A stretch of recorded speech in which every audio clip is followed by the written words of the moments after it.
Hello, guys. Welcome back to the show. And I have a very, very special guest on the show today. A man we had on, I think it was about 6 months ago now, Eric, since we connected, and you were kind of in a hurry that day. But the fans really enjoyed what you had to say. So I'm delighted to have former WWE, WCW, ECW wrestler, Mr. Eric Watts, back on the show today. Thank you, Eric. It's good to be back on, my friend. Yes, look, we are going to start off. We kind of covered your history and obviously how you got into the business last time, but I'm going to start here with this lady, daughter of yours, Yeah. also in the sports world. If you want to give us a lowdown on her. Yeah, so that's my daughter, Sydney Watts. She's a 6'1". She was a 6'1" guard for the Naval Academy. She just graduated in June of this year, and right now she's at a place called Quantico, which in the States, that's kind of where they send the FBI, the Marines for hardcore training. So she's last night she was in the field for 3 days just now, and RPGs and live gunfire, and she said a few people broke their ankles on the march back coming in because they'd been up for 30 hours, and so she had to trek back through the hills, up and down hills and rocks for 7 miles, and they added 100-pound vest to all the people there. So so she hit me and Dallas Page up on a text. She goes, "I love you guys. I was thinking about you guys, but I got to crash."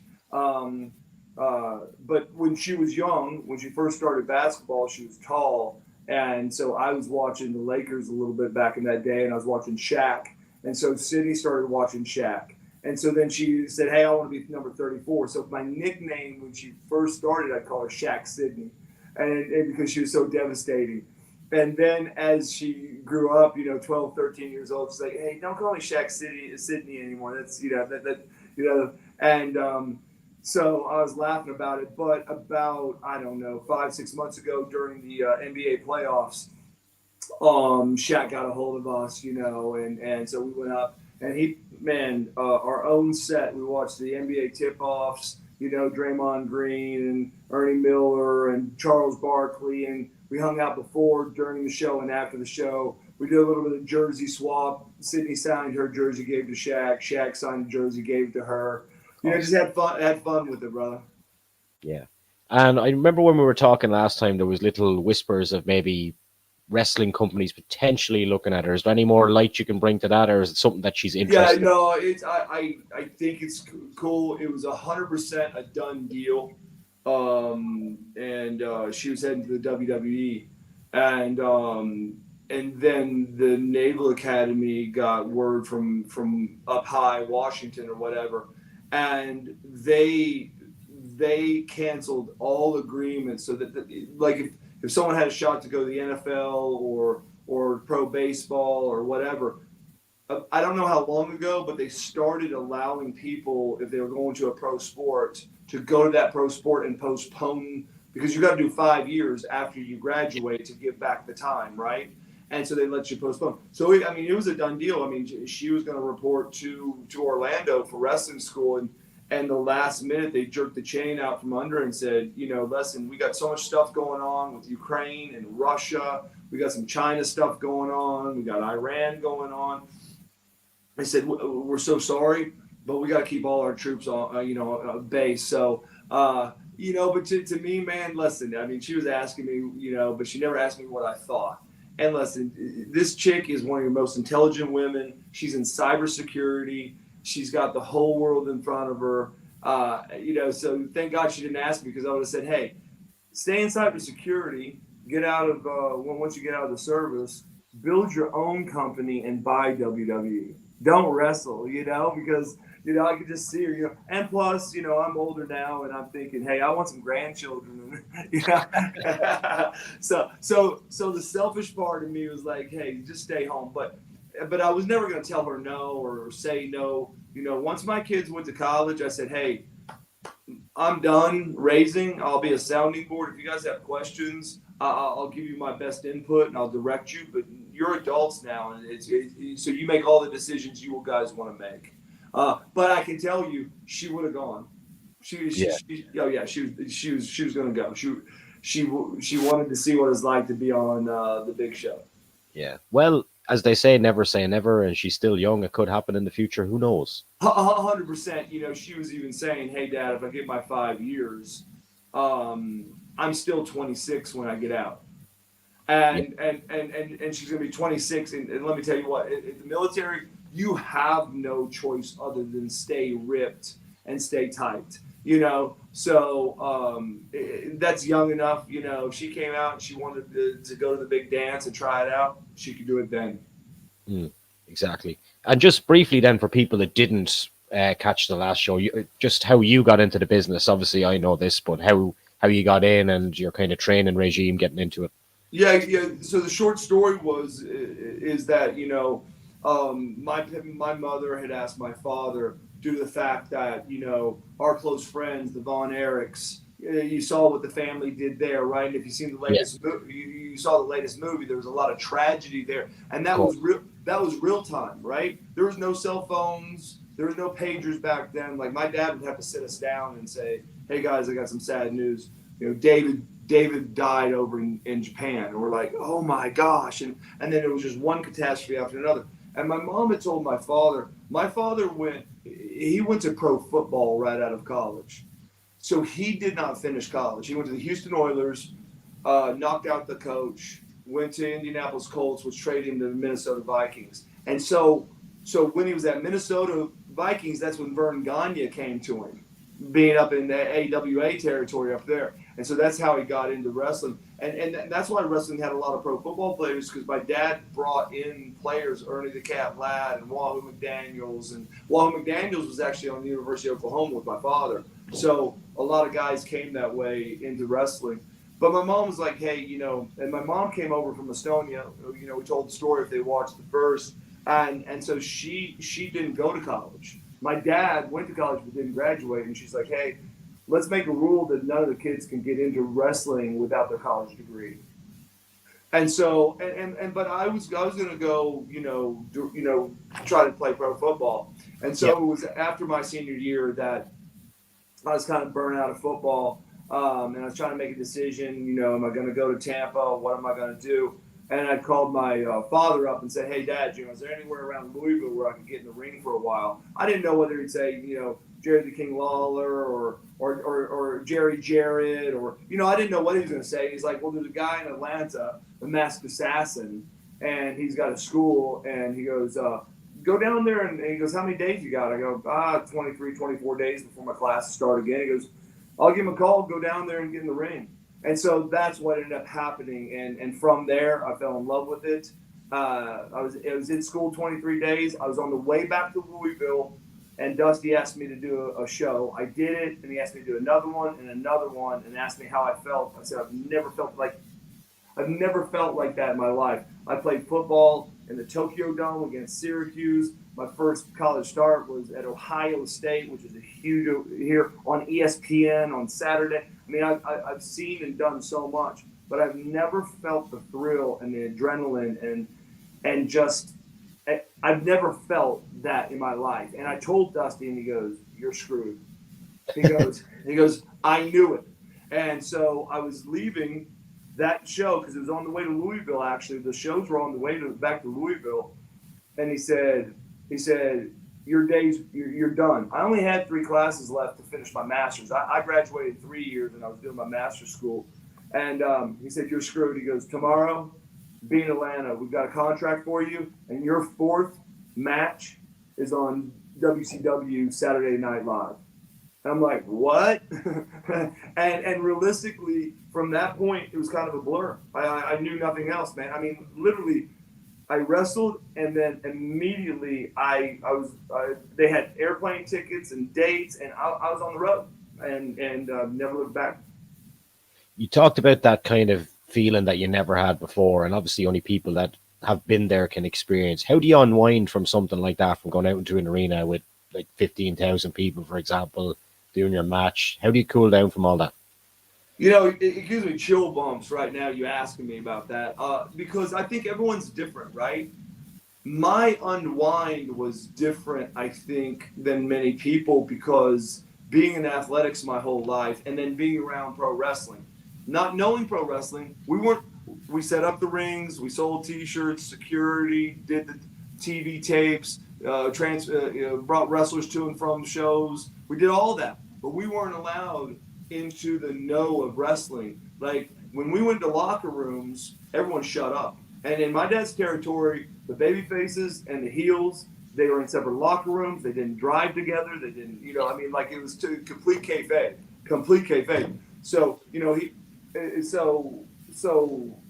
we didn't see anyone setting up matches or talking about matches. None of us knew how to speak Carney. So there was a lot of that wasn't there. For me, it was just like a football game in college, or a basketball game, or an amateur wrestling, or football in high school.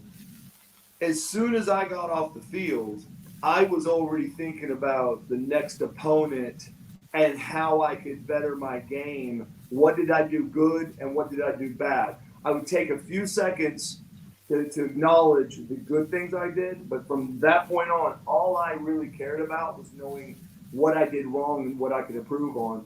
And Coach Schnellenberger in college, he noticed that. He's like, "What's going on?" I go, "Coach, you don't ever need to tell me what I do good. I know. I can see in your face. I can see in the coach's face. Just tell me what I do bad." And that's kind of odd for someone. So man, I took the camera on the road. I videotaped my matches. I would be tearing them up. I'd be upset. So realistically, where I think a lot of people were like either icing and trying to let go, you didn't have time. The difference between college football is you play a game and then you've got 7 days between that game and the next game, right? Yeah. In pro wrestling, my first year I did 302 matches. 302. And so you really don't have time, and all you really did was learn how to keep on competing between broken things and hurt things and injuries. But realistically, as soon as I got out of that ring, I was wanting to look at the film. I was wanting to critique the film, and a lot of guys, I built relationships with, because like Stone Cold or Diamond Dallas Page or these guys, I would have my film. And no one else was doing it. The only other person that did it was Diamond Dallas Page. So Raven, there's a lot of guys later on, they'd start laughing. I'd say, "Hey, I'll buy the beer," and you guys critique me. And they're like, "Oh, we love that." So they'd sit around drinking, and I'd have a few brews too, and they're just ripping me right back and forth. But what they didn't understand is I've had that my whole life. All they're doing is they're bettering me. They're telling me so. So mine was never like a, "Hey, what do I do in between?" Now, once you flew home, and if you had 2 days or 3 days, that was a little different. But from the business side, when I flew home, I used to carry this big Toomey. It's called a body bag, right? Bulletproof material. Toomeys are great. I'd have my one that I'd carry on, and then I had my huge bag that I could put like 10 days of stuff in that go onto the plane. And as soon as I got home, because most time I took the first flight out, I would drag it, I would drop it with my wife and say, "Can you start doing the laundry?" She would have food ready for me, and 9 times out of 10, I'd go straight to bed, because the next thing I had to do, I'd walk to Sting and Lex Luger's gym, I'd get a workout, I'd get a tan in, I would go to the wrestling school, I would work out at the wrestling school, then I'd come back, I'd eat, and then most of the time, by that night, my wife, of course, she's home, so now she wants to go out. And so we go out to a movie or eat or wherever she wanted to do. And then the next day was looking at the bills and dividing the money to send to retirement accounts. And then a lot of times I had huge stacks of fan mail. I couldn't get to all the fan mail, but the one thing that I learned, I would sit there for like 5-6 hours, eat, and I'd sign as much fan mail as I could. And there weren't a lot of guys that I watched do it. Mark Marrow, Johnny B. Bad, he lived in the same apartment complex as I did, and man, he really tried to answer as much fan mail as he could. And so those 2 or 3 days, and then by the third day, you're packing your stuff up. Now, my wife had it down so that when I came in, if it's during the same season, she would just wash like 4 loads of laundry and fold it and put it right back in the bags. Because realistically, I'm going to be wearing the same stuff doing it. But you got your workout straps, you got your video, you got your wrestling gear, you got your other gear, you got your Hmm. going to the gym gear.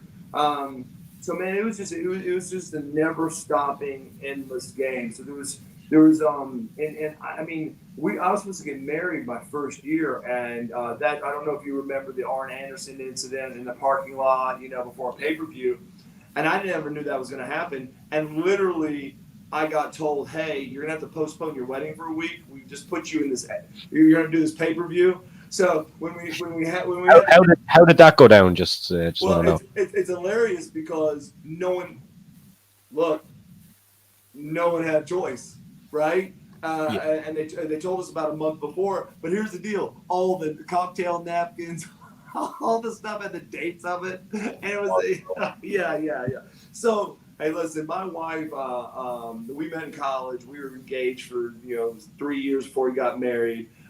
She'd been met my dad before and all this other stuff, and I just told her, I said, if this ever comes up, here's the life, and this is what it's like, and you're either in or out. No, not in a bad way. Like, if you can handle it. And she's like, no, I'm good with it. So, and again, it was different for me because I lived in a house where my father was never home either. He was doing 300 plus years Of the course. whole time. The whole time I knew him. Yeah. You know. You mentioned last time, obviously we talked about your matches with Stone Cold. You hold a victory over him as well. But when I was looking through like some of the database of your matches, I seen like, especially in WCW with Steve Austin, there was a lot of draws in WCW, but with you and Steve Austin and with other opponents, what was the deal with all the draws in WCW? Because it's not something you see often, mostly house shows now. Yeah. So, between you and me, there were a lot of draws with Steve Austin and I because and I couldn't believe it happened. I can't remember where we were, and we were going to do a match. Now, Steve Austin is not Steve Austin, right? He's stunning Steve Austin Yeah. with Flying Brian Pillman, and they're the Hollywood Blondes. But he was very, very good, and he was your mid card semi-main event guy already, right? And I was green, right? And there came a time, and I don't know exactly what happened, and I just heard some screaming, and Steve was screaming at Grizzly Smith, going, "No, I'm not going to do it. I'm not going to do it." And so he was told he was going to lose to me. Well, man, in pro wrestling, you don't tell a promoter or an agent, you don't say yes or no. If that's the way it's booked, you do it. Yeah. And so I was like, "What's up?" He's like, "Kid, it's nothing against you. It's just I put in a lot of time. You just got here. I've been wrestling for 5, 6, 7 years. You only have X number of time in here." And he goes, I'm just not gonna. I'm not gonna put you over." He goes, "But don't. It's not between you and me. It's between the promoter." And all I thought in my head was, please don't let this cost him his job, right? Because that's just you don't do that. However, from my side, I was like, that is so ballsy. I mean that go go do it. I hope you don't get fired, right? Yeah. And I took nothing. I took nothing of it. And listen, man, if more people did that, who knows what happened? They'd probably all be fired. I've never really heard of too many people that just stand up and say, "No, I'm not going to do it." And Mm. so Steve decided, he's like, "Hey, we've got a whole tour of this shit." He goes, "What we'll do is we'll just do a draw." And I'm like, "Dude, if you're going to go all the way and say you're not going to do the job, just beat me." And Yeah. because at that point, and he's like, no, because I'm trying to prove it has nothing to do with you personally. It's a professional decision on mine, but I'll be more than glad to do a draw. Now, let me tell you something. Steve Austin can go Yeah. like he can go like he's got different gears, and he never slows down, and he never gets tired. Now he'll pace it. Pillman was the same way. Steamboat was the same way. Ric Flair the same way. I mean, those guys I'm like, you guys just don't get tired. They're like the Duracell bunny. And dude, when so I wasn't thinking about it. And then all of a sudden, every night, which was awesome for me, but brother, when I tell you I needed oxygen when I got out of that ring, because man, I was like, instead of doing a 10, 12-minute match, whatever the time limit was, 20, 25, 30 minutes, we're doing that every night. So that was that was the reason. If you were looking back at some things with Stone Cold and me, that was the reason. Other than that, I don't. When you think about it, if I had 302 matches the first year, people ask me, "Do you remember this match?" No, I had like 15 years in the sport. I don't. So I don't personally remember a whole bunch. I do remember early in my career I had a lot, and I think it was because they were trying on these house shows to give me as much ring time because I had no time. I had no time at the school. I was at the school. Think about this. You name a pro wrestler that went to a school, never been in the ring doing what they're doing, and get 23 days of training.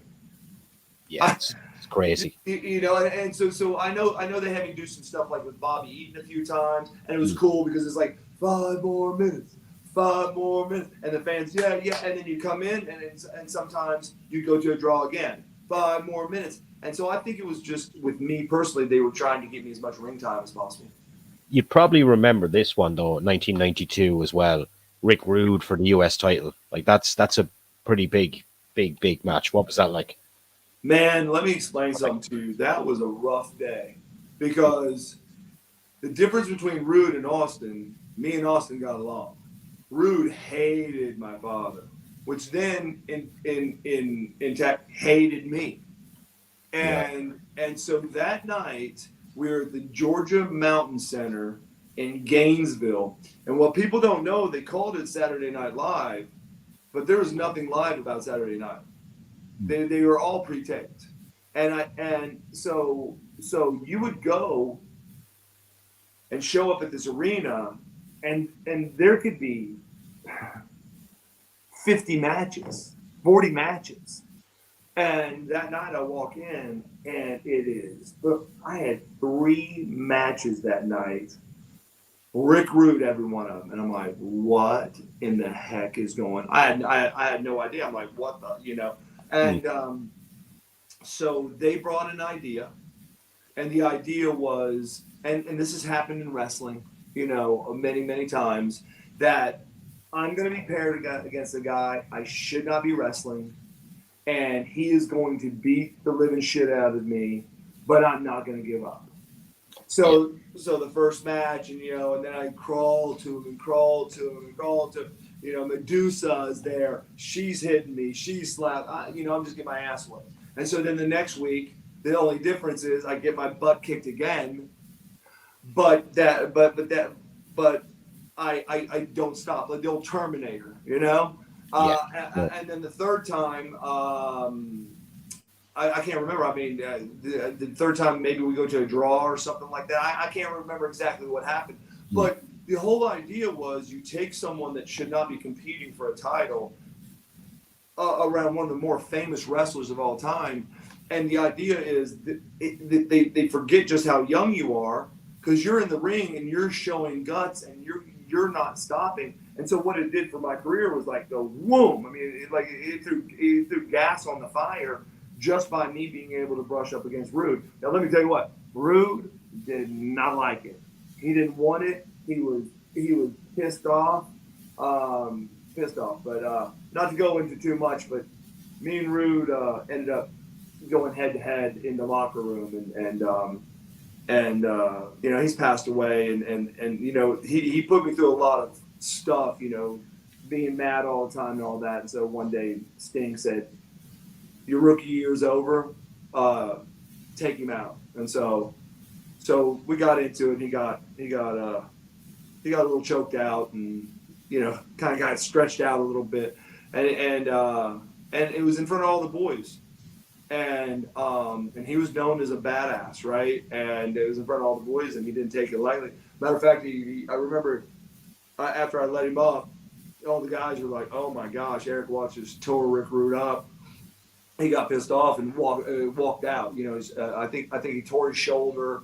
Because I jammed him a few times and cement and a few things, and he was so mad that he walked out and he walked outside to get some air. And a guy said something to him. Well, he punched the guy. When he punched the guy, it broke his palate. It broke it. So then he was pissed off. So then the police are called. So now I'm on a phone call. This is all before the matches that night. I didn't have him that night, and then all of a sudden, I feel someone lift me up, and I'm on a payphone. And he goes, "What are you going to do now?" Well, I mean, I've wrestled and done submission fighting my whole life. It's called a grapevine. I just grapevine his leg with my leg. I said, "Hold on just a second." I put it down and I did a switch, and I just picked him up and pushed his face right into because there's a concrete wall where the phone was. I said, "That's what I would do." I said, "Bro, you need to leave it alone." He goes, let me down, please let me down." And I let him down. Now none of the boys are there. This is like he could have come up behind me with a chair or whatever, and nailed me. And he goes, "Man, holy crap!" And so I let him go. Well, I end up seeing him. I think we had TV back in Atlanta, and I ended up seeing him, and he pulled me aside, and he said, "Erik," he goes, "I am so sorry." He goes, "I had all my hate towards your father and some of the stuff, and I thought I was going to take out on you, and you made me look like a fool, and you basically just whooped my ass in front of all the guys that have heard about me being a street fighter and a boxer and Golden Glove and all that." And he said, and to top it off, he goes, "I'm probably going to get sued for like $250,000. I see. I didn't know that night." He goes, "I broke a guy's palate when I hit him. I was so mad at you." And he goes, "Man, I come and grabbed you." He goes, "You just went right behind me and lifted me in like 1 second, like I wasn't there."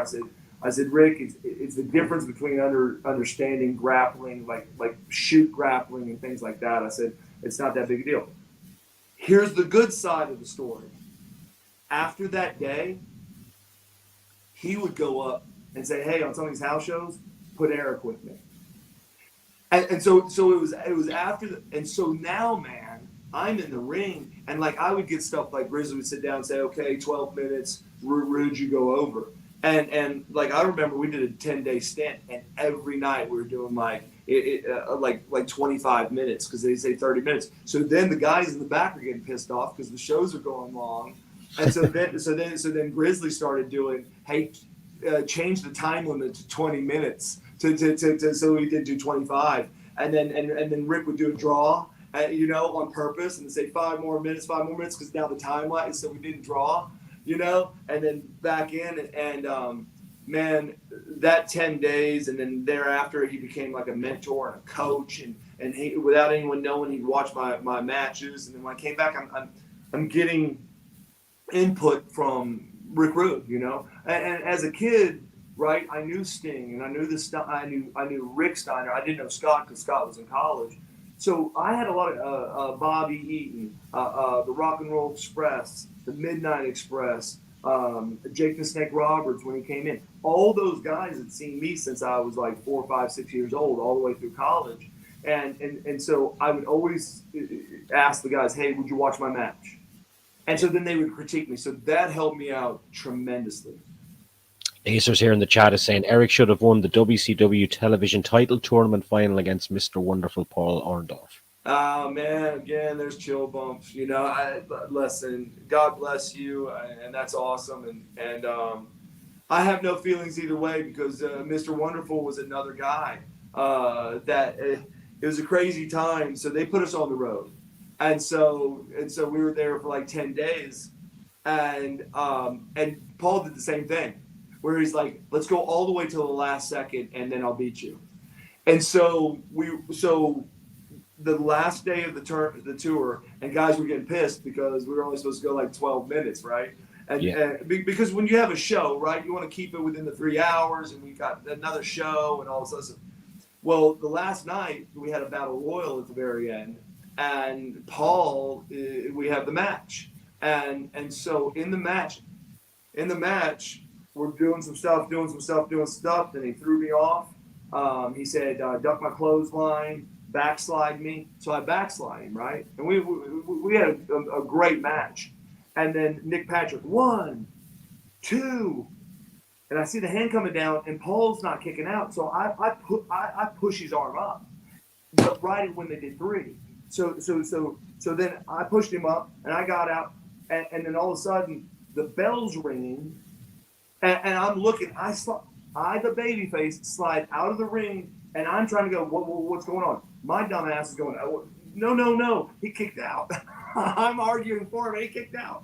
Paul looks, and he pulls him through the rope. And bro, when I say like 95% like real shots, but I'm covered because all my respect for Paul, I'm like, oh my God, he is just rattling my kid. Boom, boom, boom. So all the security comes down, they separate us. And I'm like, Paul, I didn't mean to. I didn't mean to. He's like, I can't believe you did that. And so we get to the back and separate dressing rooms, and I'm in there, and Grizzly Smith goes, what are you doing? He's known you since you're a kid. He's a legend in the business. He's given you so much of the matches. He's training you. He's teaching you in this 10 days. You should be so thankful that you even get to get in the ring with Paul Orndorff. I'm like, Grizzly, you know me since I'm a year old. I would never do anything wrong. I'm so sorry, sir. So then Mark Marrow, Van Hammer, Buff Bagwell, all the guys, all the young guys, Erik wouldn't do that. Now they're going back and forth. And Grizzly goes, I don't know what we're going to do because we got a battle royal going. And Paul said that he doesn't care how, what happens. You guys are going to fight, like shoot fight when you get out there. And I'm like, well, listen, if I got to. I said, but please get a message to Paul. I don't want to do this. I don't want to go down this route. And he goes, well, I'm going to leave you guys to last. He said, hey, guys, when this gets in the ring, don't jump out and get disqualified, but give them their space. Everyone's like, oh my gosh, all the young guys on the baby faces. Yep. Boom, boom, boom. They're introducing people. Right before I went out, Grizz goes, come here, son, and hugged me. He goes, Paul said there's no way an athlete goes in 10 days from where you were at to where you are. He said he loves you like a son. You do everything selflessly. You're there to learn. He goes, he wanted you to win the last night, and he knew that you wouldn't do the win, so he worked you. He worked all the boys. He said, so when you come down, Paul's going to be hiding outside the ring. He goes, now Erik, cover up like you did, because he's going to come with like 95% shots, but he'll come to your arms. And he goes, and we're going to have the security on you guys so fast. And so neither one of you are going to even really make it into the Battle Royal. And I said, are you kidding me? And I mean, as soon as I came out, I was looking, and he decided, and he's hit me. He goes, son, I love you, man. You're so awesome. Thank you. And then they split us up. And so all the guys that were having the Battle Royal, like the Battle Royal almost, like people were stopping to watch what was happening between me and Paul. And so Paul worked me. Paul worked all the guys. Paul worked the guys in the, you got Kevin Nash, you got Paul Roma, you got Steamboat, you got Steiners, you got Sting, and everyone's like, they're wanting to watch the fight outside, and so again, out of due respect and love for that man, when I met Paul, I was like 13 years old. I had about 3 friends over. We stayed the night in the gym at our house. But we had a really big fitness gym. But we also had a few video games, like pinball machines. But I remember my dad and Paul came in. I'd never met the guy. They were sauced. They were sauced. It was like 1 in the morning, 2 in the morning. He's like, Erik, get up. I want you to meet our new talent. This stud.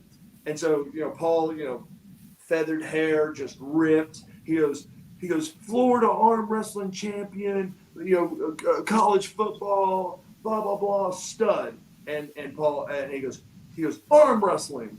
I'm like, what? And Paul puts his arm down now on a pinball machine. And I'm thinking, I don't want to arm wrestle this guy. I put my arm on, my dad grabs him and goes, go, and let's go.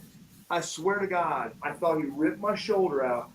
He broke my knuckles on the pinball machine, like they were bleeding, and he goes, I don't want to say it, but he goes, basically he said, pussy, You, What? you know what I'm saying? He's like, yeah, you need to work out more. But they've been drinking and he's laughing.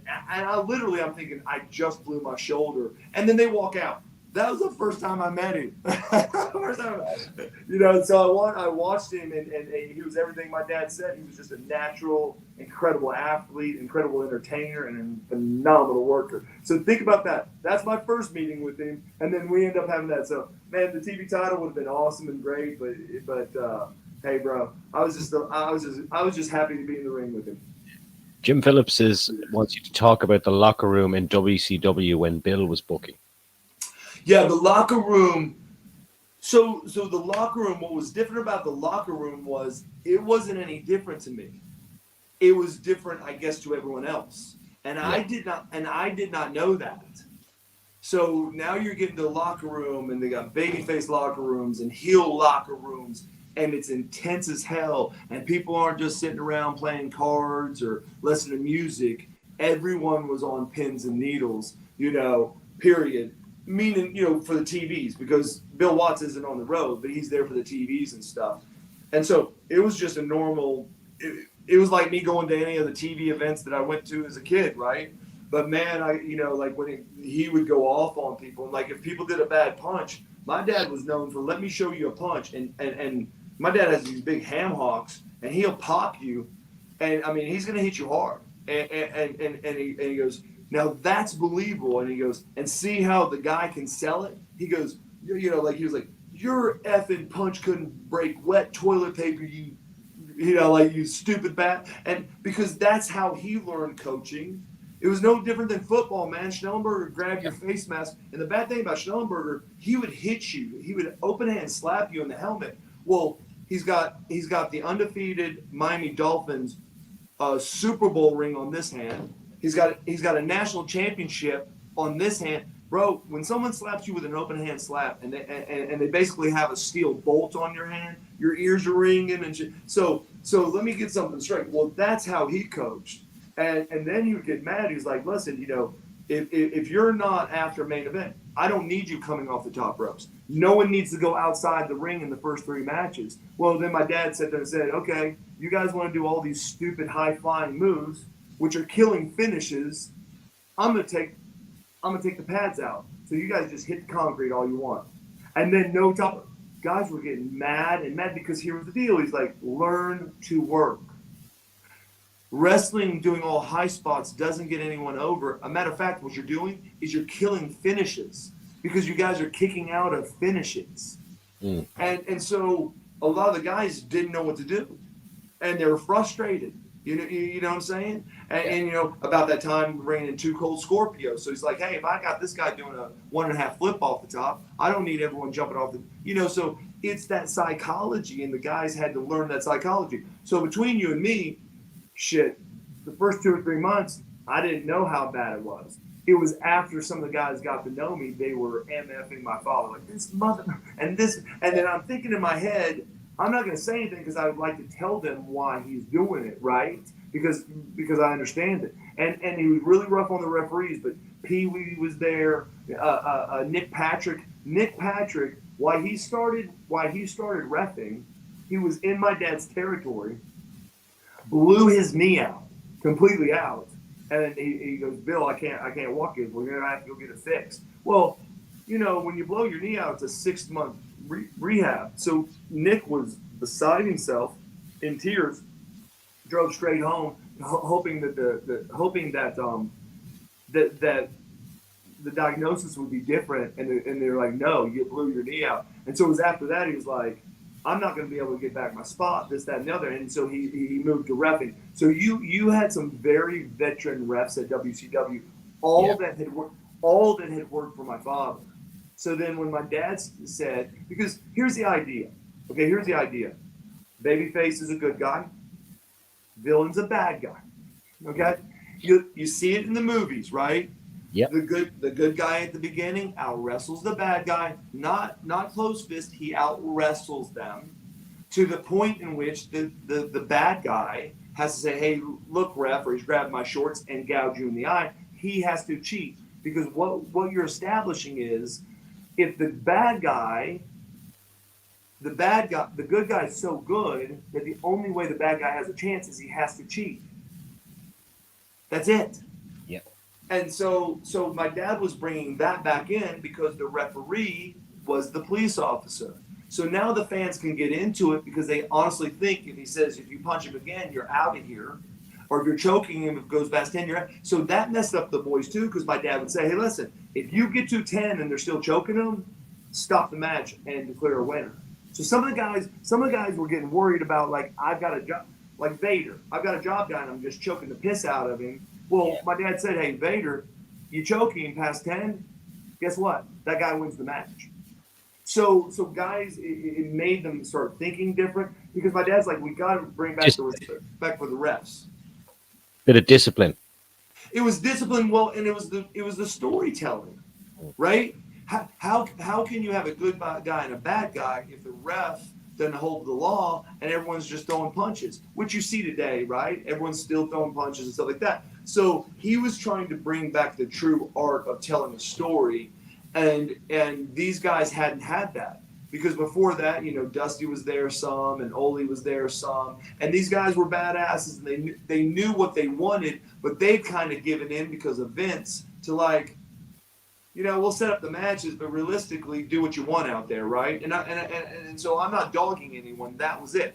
When my dad came in for Ted Turner, it was because WCW had lost so much money for so long, he couldn't write it off the taxes anymore. And so he said, Bill, I need you to come in and break even or start making money, or I may have to just get rid of WCW. So my dad in 9 months took them from losing money after the last 7 years to breaking even. Wow. So there was a mission. My dad was the guy, and he was going to make it happen, and he did. And so you got to understand, all these guys. I remember when I got there, people were like, "How many days you got?" I'm like, "Yes, I got 25 days, and on 3 of the days there's double shots." They're like, "Why in the hell are you so happy?" Well, the way I did my contract is anytime I wrestled over 23 days, I got $500 extra a match. But my contract wasn't near as big as the other people. Well, the reason I was wanting that contract that way was because they wanted to book me because I wasn't making as much money as some of the guys were making, right? I needed them to want to book me because if I'm sitting at home, I'm not learning how to wrestle. So I had to do this reverse psychology. Well, all your other guys that were on guaranteed contracts are like, yes, 12 days, yes, 15 days. They're all excited about it. That was the thought process. Like, try to get as many days off as you can and sit at home, right? So when he comes in, he's like, no, Sting, you know, you're our main guy. You're wrestling on every show. Vader, you're on. Don't even ask for a day off. And of course, Sting is so used to my father. He's like, no, Bill, I understand, right? So your top guys weren't going to get any days off. Well, even the top guys that were making millions of dollars, a lot of times they'd go up to whoever and go, oh, can I stay home? Hey, my kid's got a graduation, you know, whatever the hell. And they go, well, we can work it out. My dad's like, there is no working it out. That would be like the Chicago Bulls giving Jordan nights off. Yeah. You know, what's that do with the fans, right? So that was the locker room. It was very intense. It was very heated. There was a lot of emotions going around. A lot of people. There was two sides. There was the guys that wrestled for my father. That go, he's gonna come in here and you guys are gonna hate it, but we're gonna make huge money and we're gonna actually compete with WWE. Okay. And then there were the guys that never wrestled but heard about him, but they were used to the pampered life and were pissed off about their schedule. Yeah. And you had a guy that didn't care. He didn't care how you felt. He was the boss, right? Yeah. So Yeah. That's how the locker room was. Yeah. You mentioned Dustin Rhodes there that you tagged. You mentioned his father, sorry, Dusty, but just wondering if you have any memories of working with Dustin. Now was Goldust. Now he's in AEW. He's still wrestling. What do you make of him, and what do you make of his brother Cody?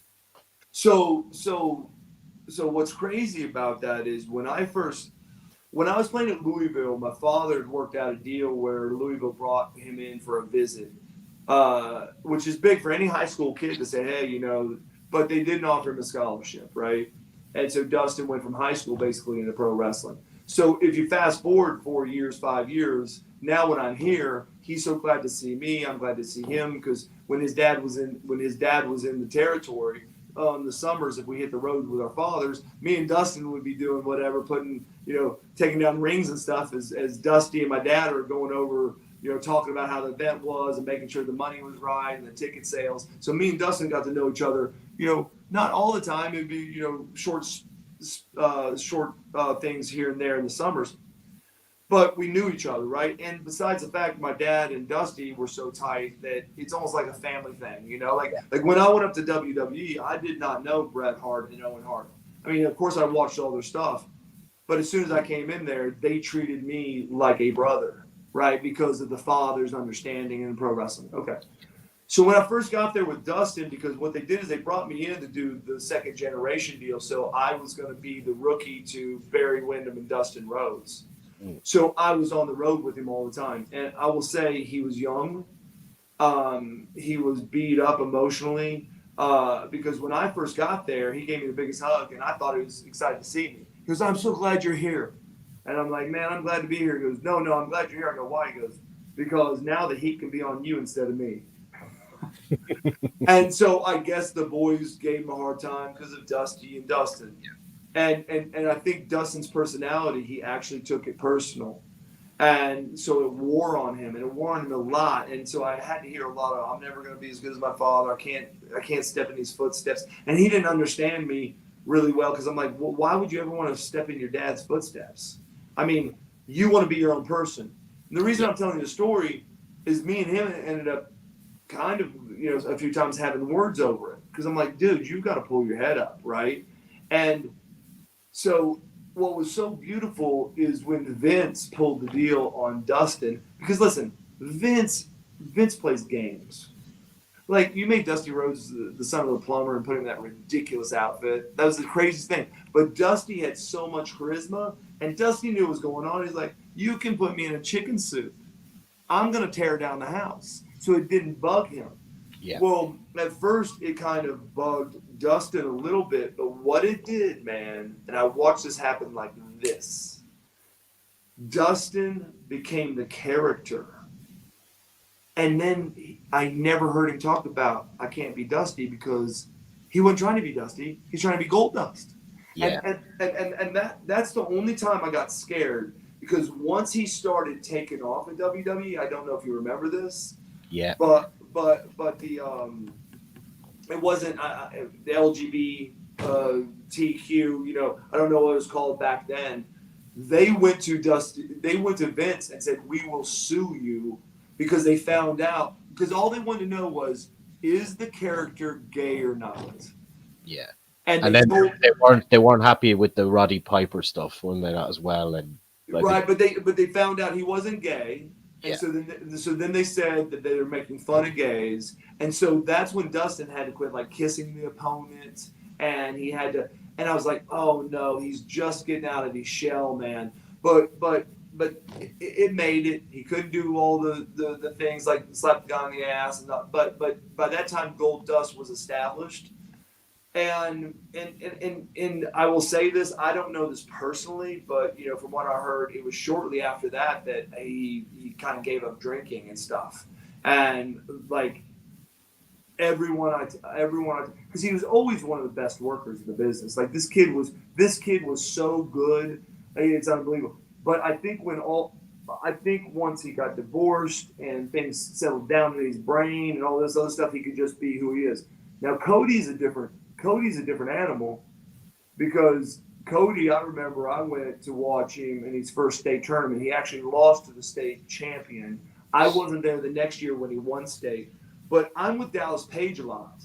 And I was with Dallas 2 weeks ago, and he talks a lot about a lot of people, but Cody especially. And he'd just gone up for WrestleMania.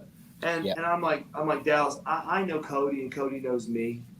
But I don't really know Cody like I knew Dustin. I said, man, I'd love to sometime if he's in town. I'd like to hang out with the kid. I said, because I have nothing but mad respect for him. Where I fell in love with Cody is when he was leaving WWE and he wrote the letter to the fans, and it was so perfect and it was so ballsy because he said, "I'm leaving, and this is the best thing I can do." And I'm telling you, no wrestler really wants to leave because they want to stay where they're at. But this kid understood because back in the day, that's what you had to do. You had to leave, but they were pushing him out. And that's different if you leave on your own. And he believed in it. He wrote that letter, man. I actually had a tear in my eye when I read it. And I told Dallas, I said, this kid has got it. And let me tell you what, he went and proved himself. He went to AEW, then he came back.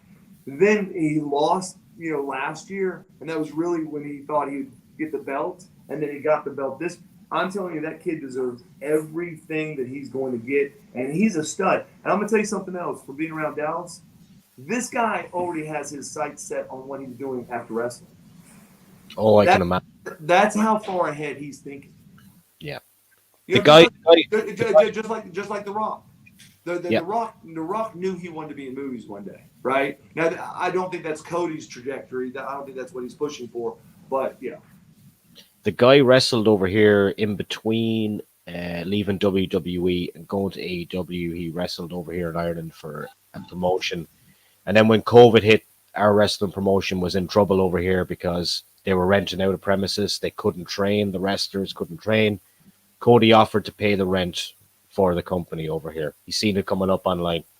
That's the type of guy he is. he's so far beyond mentally than most of the guys, and it's almost like the spirit of Dusty Rhodes is in Dustin and is in him. Like their dad, they had to live with a.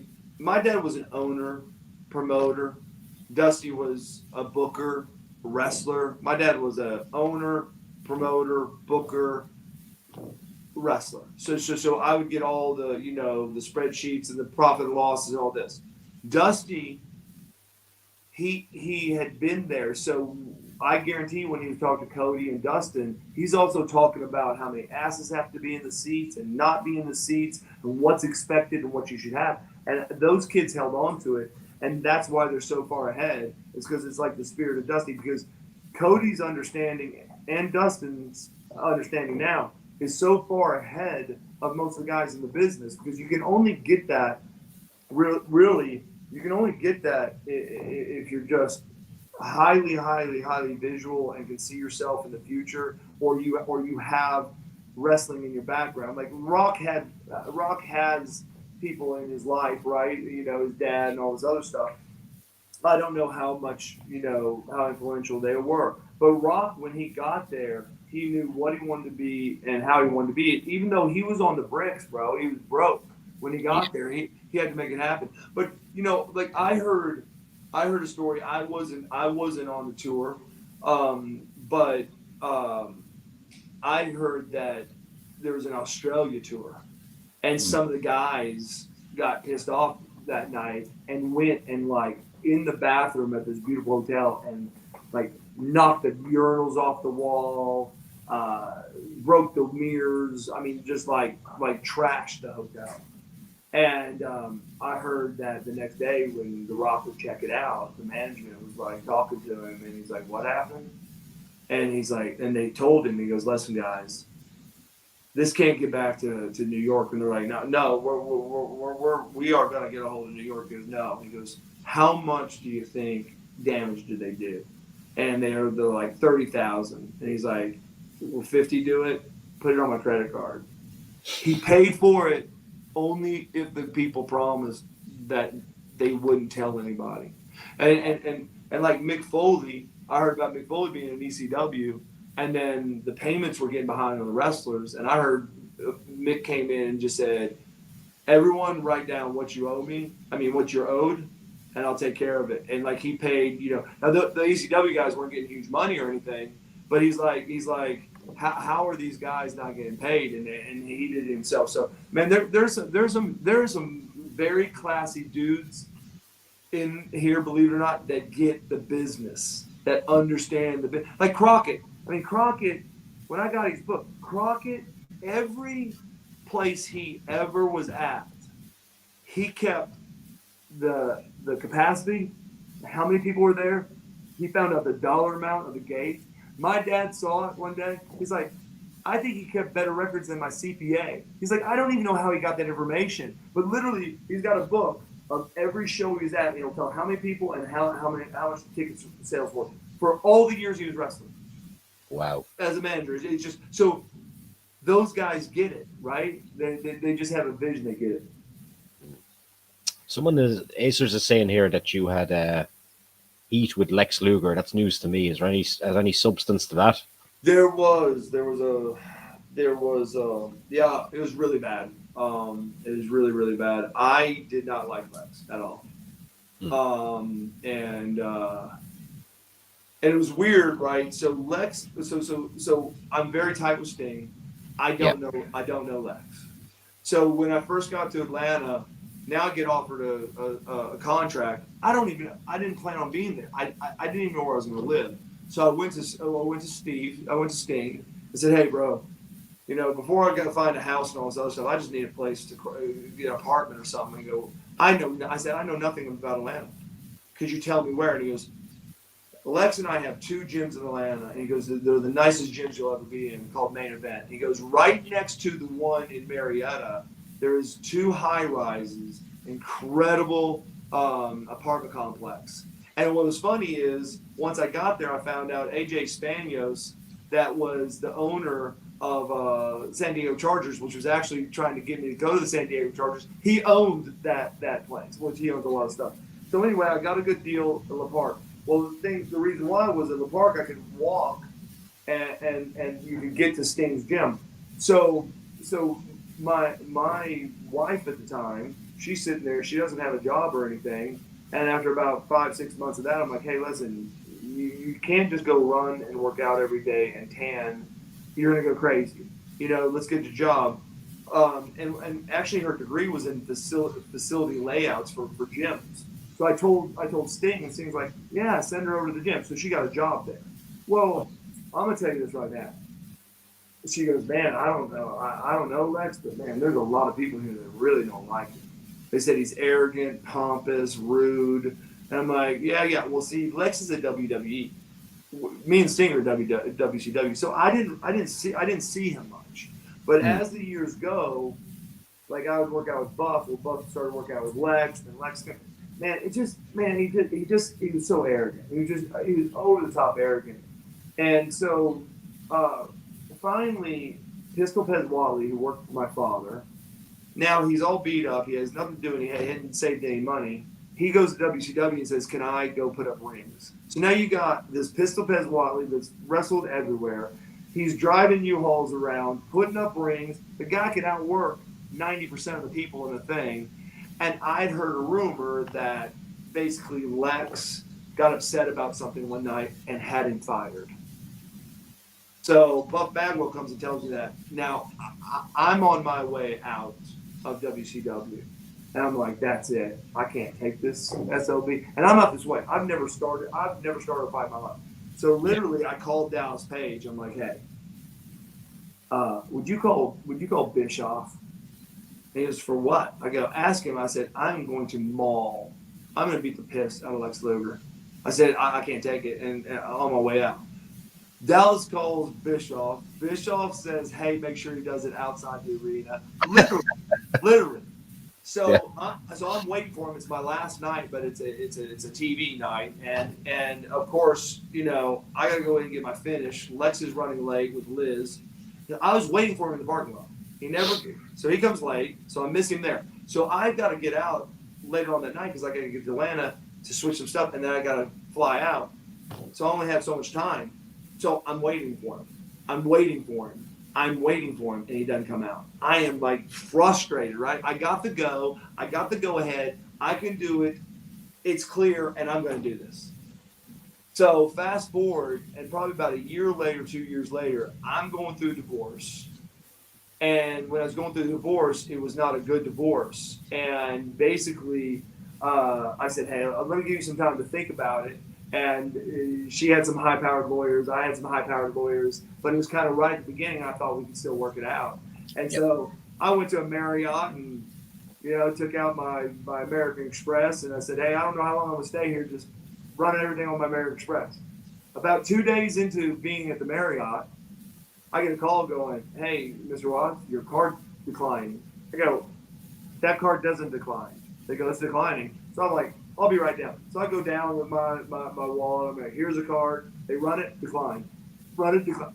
Her lawyers had seized all the assets. Fuck. So now I'm sitting there going, what? So I'm like, what the hell? Well, I had a good bit of cash on me. So I go down and I find this hotel that's like one of those extended stay hotels where you can like rent a week at a time. And I come in and the girl's like, oh my God, Erik Watts. I'm like, yeah. She goes, you're not going to, 2 wrestlers are going to be staying at this hotel. I go, there's another wrestler here? They're like, yeah, Lex's got the suite on the 3rd floor. I said, there's suites? I said, I want one of the suites. They go, we only have 3. He's got 1, and someone else has the other 2. I'm like, oh. I said, but he's here. And my mind starts going, oh, this is going to be good. This is going to be good. And man, so I go to my room, and I'm thinking, well, I'm still on the road. So I get back one time, and I'm like, I got to catch this guy, and I get a call one day, and it's Lex. He's like, hey, buddy, how you doing? I go, fine. He goes, hey, would you come? I want to talk to you. I go, okay, where are you at? He tells me the room number. I'm like, perfect. And I'm going up there with my mind like, this is perfect. No one's going to see this one. I knock on the door. He opens the door. He said, come in. I got to talk to you, man. There was something different about it, completely different. I'm like, so I'm kind of looking around the room like, okay, do I take him out? Do I not take him out? And he starts telling me the story about how he had OD'd and had this vision and all this and ended up giving his life to Christ. And so he called the chaplain from prison when he was at prison. When the whole Sherry thing happened, the guy came and walked him through the prayer, and he got saved. And immediately didn't cuss, didn't drink, everything was gone. I'm just sitting in the room listening to this story. My mind's going, oh, like I never saw this coming. And so we sat there, and let me tell you what, we stayed. I probably stayed there a few months, and we just started becoming friends. And then we started talking. He goes, hey, Erik, the pastor that came and talked to me from the jail, Pastor Steve, he's got an apartment at this gated community, 24-hour gym, beautiful pool. He goes, you really should move out of here and go there. And so I called my lawyer. The lawyer's like, it's got gates and security. He goes, move. So I went right down to that office. I got an apartment. Well, about a year later, being in that apartment, the pastor, he was a chaplain at the jail, but he also was preaching at a church. A lot of churches, what they'll end up doing is, if they get bigger, they'll buy a house and they'll make that part of the package for a preacher. Like, hey, you can live here. Well, this church did it. So when the church did it, Steve moved out of the apartment complex. Well, I get a knock on my door and it's Lex, and he's like, hey. I'm like, what? He goes, I want you to think about this. I know you got a 2-bedroom apartment and everything. He goes, would you let me room? Just think about it. I go, for why? He goes, well, Steve left, and he had like a felony on his record. Well, this property was so top notch, you could not have your name on a lease and have a arrest record. Yeah. So he told me, he goes, Erik, I'm used to it. I go to the gym. I told him, I said, bro, of course you can. Next day he moves in, and a matter of fact, he was living with me. He was living with me when he took that trip to San Francisco and fell paralyzed. Wow. He was living with me, and I'm gonna tell you, man. I told someone brought this up in a podcast one time, and I said, let me tell you how bad I hated the guy. I hate the guy so bad, and I'm not that guy. I don't carry this stuff around, but I dislike him so bad that if God called me up one day, not that he would, he'd go, hey, Erik, I'm gonna give you 10 names, and you can send 10 people to hell. They'll never come to heaven, and I don't care if they're saved or not saved. Give me 10 names. At the time in my life, had he asked me, I would have said, I don't need 10. Make all 10 names Lex Luger. That's what I want to say. But what I told on this podcast, I said, but then if God also asked me, once we got to know each other and all that, I'll give you 10 names of people, and they could be the biggest sinners or they could be the greatest people, and they go to heaven. And not that Lex needs it, because his walk and his Christianity is so awesome and so kind. He will be in heaven.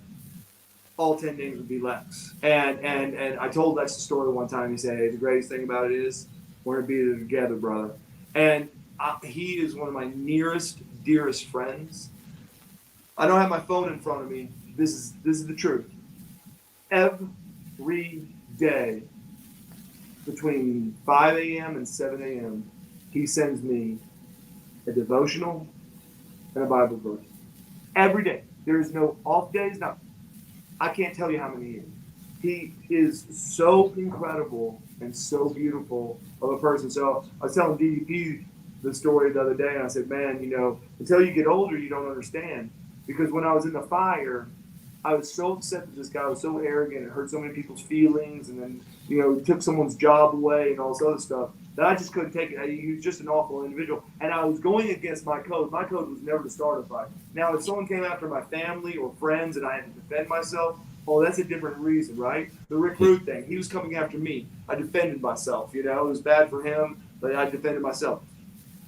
I was so hurt and so mad at this person for taking advantage of all his talent and success to see people so shitty that I thought I couldn't take it anymore.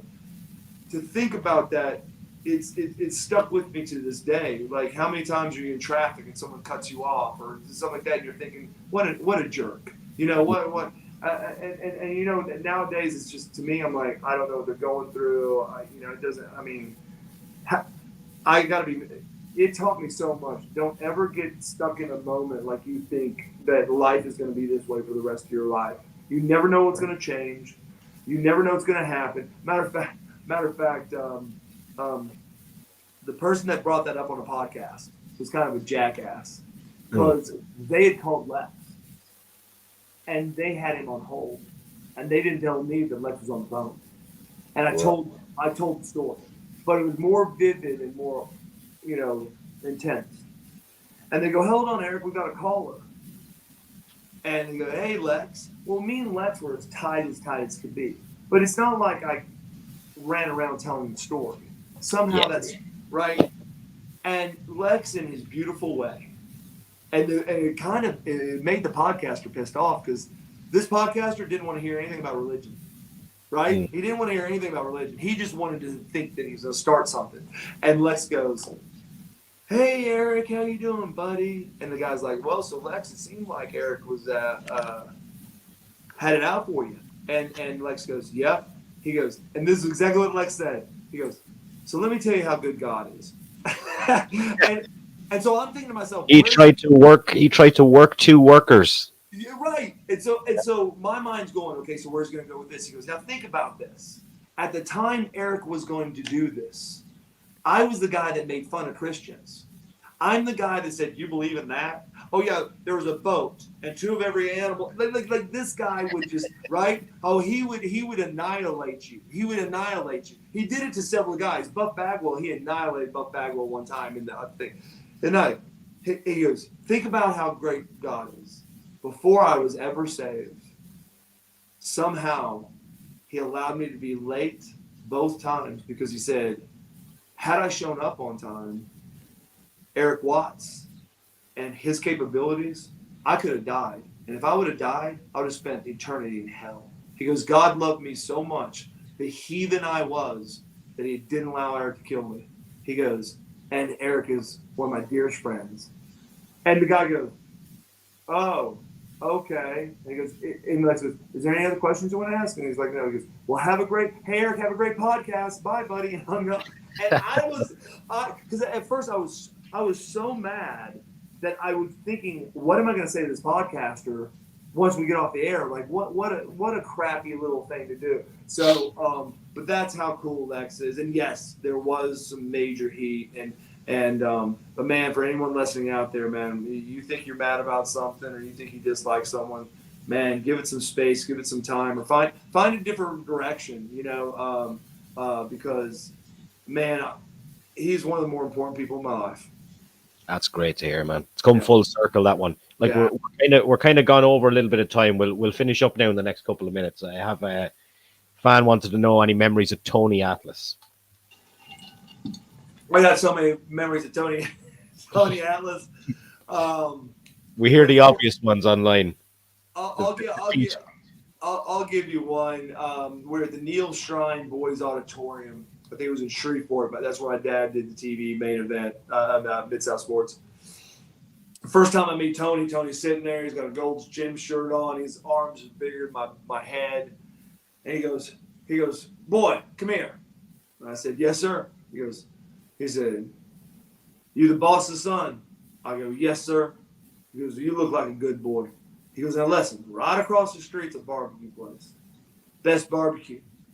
He said, don't be worried about the iron bars out there on the windows and all that other stuff, because it was a little rough neighborhood. He goes, here's $100. Tell him it's Tony Atlas. I want as much barbecue as that $100 buys. And so I went over there and I brought it back to him. That was my first, like, I'm like, oh my gosh, this, and you figure an animal. And so going for full circle, I end up wrestling Tony in New Orleans at the Municipal Auditorium of Vieux Carre Drive. And I'm coming in. I didn't know they were going to have me wrestle Tony. And Grizz is like, hey, so-and-so didn't show up and so-and-so didn't show up. Their flight's late, so we're going to need you and Tony to go. And I said, a baby match? And Tony's like, I'll turn heel, kid. And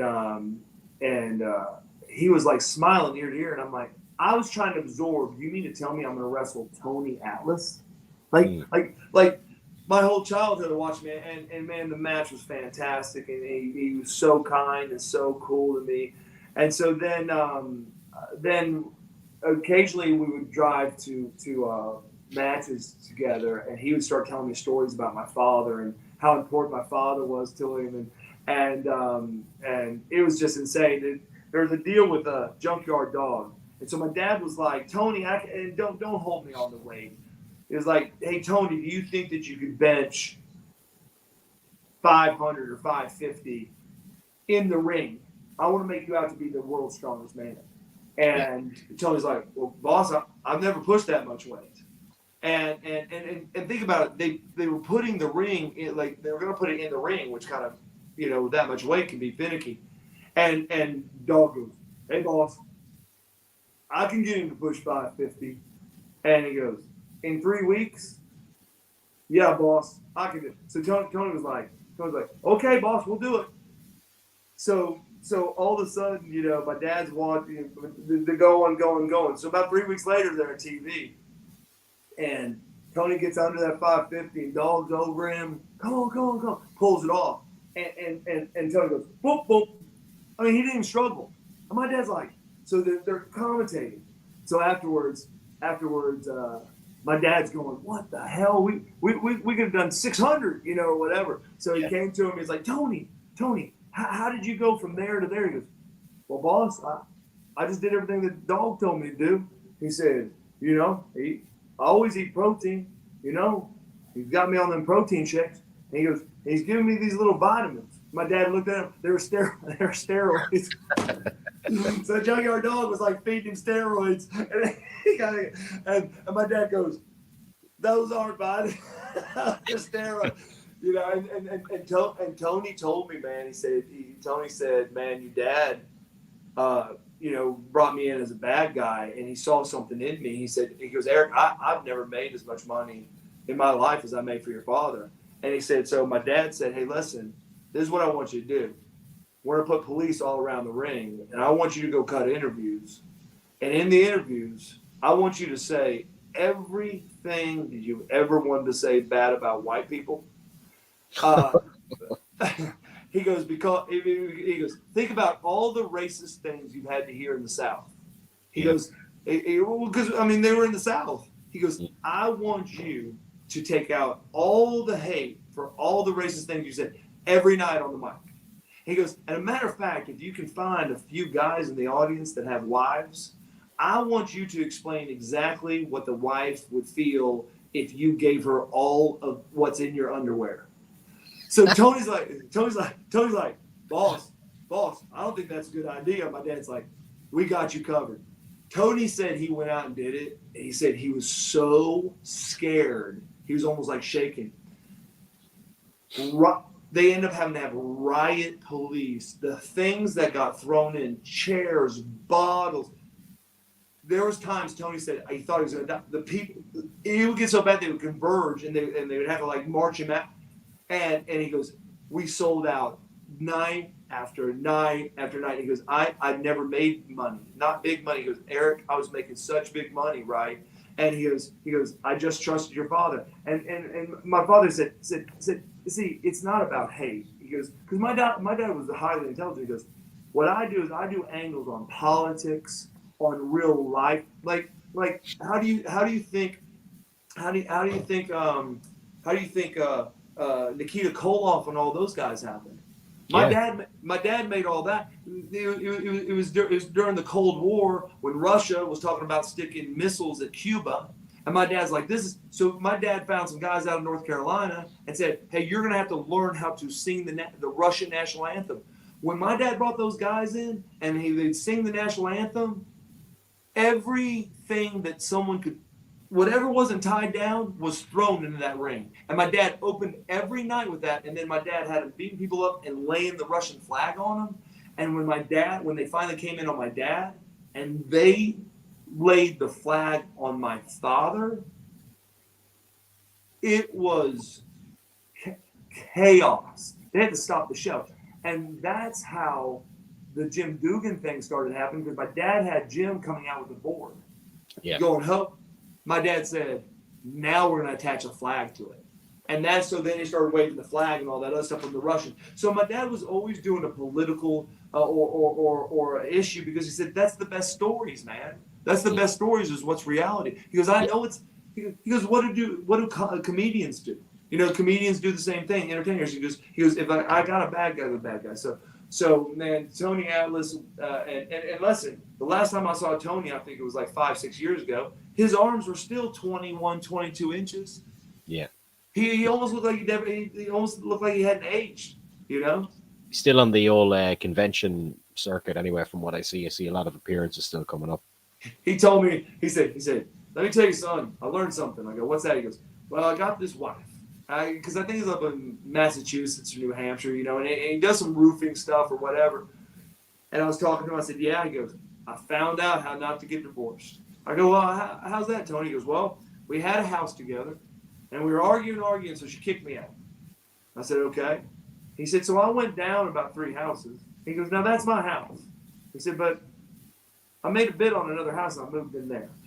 I said, okay. He goes, we've never been happier. I go, what do you mean? He goes, I stay in my house, she stays in her house, and we have date nights. Like, she'll say, hey, do you want to come? I'm like, are you serious? He goes, I'll never move back in. I'm like, and then I start thinking about it. I go, well, that could actually, they're in the same town. Now, I don't know if it's still that way, but same town, like 3 houses down. They have date nights. Awesome. They invite each other over. I was going to ask you one more question, but there was lots there, but we're burning through time. Sorry, Tom.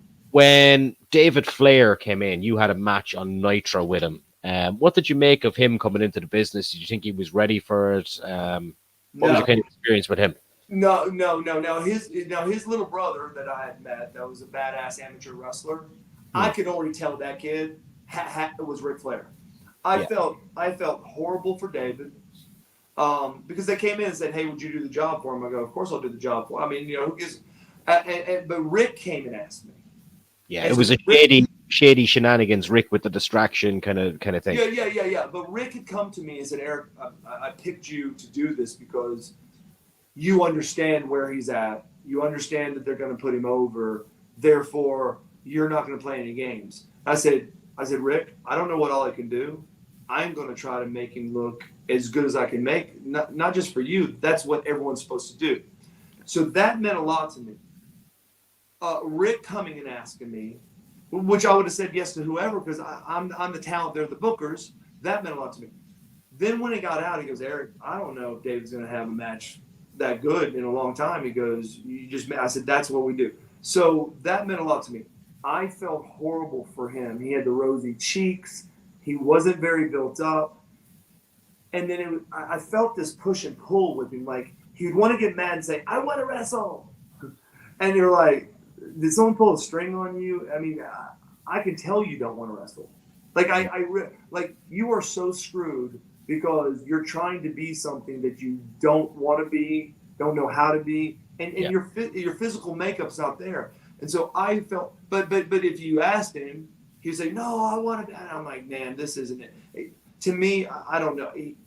To me, he was not like a me or a Stone Cold, guys that played high level football and basketball. And he didn't look like an athlete, and he was way out of his water. However, let me say this, but Buddy Landell didn't look like a great athlete. I mean, you can talk about a lot. So had he stayed in long enough to the point in which he used the fact that he didn't look as good as his father, he was young, and if they would have turned him heel to be a snobby shit, I think that he would have gotten over. Like eventually, because they tried to put us back together at ECW. It was me, him, and oh my god, I love the guy, crazy as hell. Oh my god, he jump off the top rope, do his, oh my god, from WWE. Another wrestler's son, Christopher. What's Lawler's son's name? Brian Christopher. Yeah, so they put me, Brian Christopher, and Flair together for a while. And by that time, when I saw him again, the kid got it. You know what I'm saying? Like he knew to play the snob, the thing, But I didn't know whether it was going to be long. But when I first met him, it was like a deer in headlights. It was a deer in headlights. But listen, he had a lot on him. He had a lot on him. Yeah. So things didn't work out too badly for his sister anyway in WWE. But man, again, like I said, she's got it. Like she's got it. I mean, when WWE brought my daughter in for the tryout, right? It was during SummerSlam, right? And there's all these athletes there, pro athletes, and all this other stuff. Well, when they threw her up, they had a stage and all that. They bring up Sydney Watts. You got to do a promo. Right? And you got to do all kinds of stuff. Like you got to bring 2 different ring attires that you think you would want to wear, so, and all this gets thrown at you really fast. And dude, she called me up when she did cut the promo afterwards and told me word for word what she said. I said, stop. Call Dallas. She called Dallas. Dallas called me. He goes, that is the most insane, incredible promo I've ever heard. And then Sydney, so I don't know. I can't even tell it. My daughter could probably tell it again. But so when they put her up there, because we were trying to kayfabe, who she was, right? So when they put her up there, they said, Sydney, whatever she is, number 43, get up. Okay, you're in Atlanta, Georgia, or something like that, main event, and you're going against Charlotte Flair. And Sydney had said in her mind, she's like, I'm going to prepare for a promo. But I wonder if they'll probably throw a Charlotte Flair at me in second generation type thing, right? Yeah. And so, man, she one of the greatest interviews I've ever heard. I mean, because the first part of the interview, she put her over. You are completely a dynasty. You're not walking in anyone's footsteps. You're making your own. You're a world champion. You're someone to be reckoned. But then she started going she goes, but I am a certified soldier. These arms kill people with guns, and she did the whole thing, and then she threw in some of my stuff from TNA, and she goes, so Charlotte Flair, I know that you know pro wrestling, but I know combat, and I'm owned by the United States government. I am an officer. You will salute me before and after the ass whooping I'm going to give you, because this isn't WWE. This is Watts World. And so she started throwing in the Watts thing, and she goes, so when we're done, Sydney Watts is taking your lights out or something like that. And I was like, oh, and she said right there, because most people were nervous and watching and no one really cheered. She said all the athletes just jumped up and started like, oh my God, yeah, you just rode, oh yeah, they just went crazy. And Sydney was so excited, so happy. But I mean, it was just incredible. But even then, even in that interview, she gave Charlotte that credit, right? Yeah. And I think I sent you a picture. WWE sent 4 athletes. I think Liv and Kofi Kingston and a few people to the name. And I don't know if you noticed. I don't know if I told you this. It was funny because Sheamus was there and Kofi and Liv and I can't remember the other girl. And they're there, and they go, "This is how she got found. This is how she got found." So WWE sent 4 athletes, 2 girls and 2 guys, to the Naval Academy to do a 10-year or a 25-year anniversary of the Naval Academy and WWE having relationships. Well, when the superintendent of the Naval Academy found out that they were sending WWE wrestlers, he called Sydney up and said, "Hey, Sydney, I know you're busy, but could you take like 5-10 minutes and show these guys around just the property while we set things up?" And she goes, "Sure." So she was showing them around and like talking, and there's so much history on the Naval Academy. Well, they got to that hall, and that hall is a sacred hall that they were at, those steps. And one of them go, Sydney Watts. What? She goes, "How tall are you?" 6'1". He goes, "And you play basketball?" And she goes, "Yeah." Like, "Where are you from?" Like, "Oklahoma." Excuse me, Atlanta. And one of them go, "Atlanta? Like maybe Erik Watts, Cowboy Bill? Do you know any of those people?" And she was like, "Well, Erik Watts is my father. Cowboy Bill Watts is my grandfather." And he goes, "No shit." And so they go, "Hey, let's get a picture." Well, in that picture, if you look at it, Kofi looks at her and goes, "There's no way I'm gonna let your dad see me shorter than you." He stepped up one of the steps, so he'd be the same height. So that's how it happened about 2 years ago, 3 years ago. Well, some of those people. So one of the girls kind of healed on her and said, "Well, too bad you're." She goes, "Don't you have to do 5 years after you graduate?" And she goes, "Yes, ma'am, I do." She goes, "Well, too bad. I was hoping to come to WWE." She goes, "I'd love to whip an officer's ass." And my daughter goes, "Ma'am, you may want to be careful with that." And she goes, "And if you really want it, all you gotta do is wait 5 years." And back at her, right? Yeah. And so I don't know who of the bunch, they went to New York and said, "Do you understand that Erik Watts' daughter is a top-end athlete, 6'1", model-looking shit?" And so I never made a call. No one ever made. So they start calling the Naval Academy. That went on for 2 years, man, because the Naval Academy is like, I don't know. Even when they asked her for the tryout, the Naval Academy would call it a tryout. Yeah. They said, "Oh, she went for a workout," because it was that top notch. And then and when WWE called, originally WWE, they said, "No, she's got to pay her own way. She's got to pay her own hotel. So then at the very end, they go, "Okay, if you're flying everyone else in, and they're all staying at the same hotel, blah, blah, but nothing extra." And then when she went to work out, they go, "Don't hashtag Navy, Marines, United States, don't hashtag." And they told them like last second, and they come up and they go, "Well, thank God they just emailed us. We were good," because they filmed her all day long, right? And they were getting ready to throw a whole bunch of stuff on social media. So it was crazy, man. But no, yeah, the contract came through immediately. I mean, it was a done deal, man. It was a done deal. But like she said, "Hey, Dad," she goes, it hurts because now you're thinking about it and you want to do it. She goes, "But listen, my commitment was, I told him I'd give him 5 years. I'm gonna give him 5 years, and we'll just see what happens." So judging by the conversation we've had this evening, like a lot of things that you talked about kind of came full circle, and that could well happen then with Sydney as well. I have a feeling in the future. 100%. I'd like to thank you for your time today. We've went an hour and a half. We went slightly over time. I apologize for that, but I really, really enjoyed it, Erik, and thanks so much for today. Brother, bless you. Get a hold of me in the future if you want to do a third part. We will do a part 3. I'll give you a couple of months break.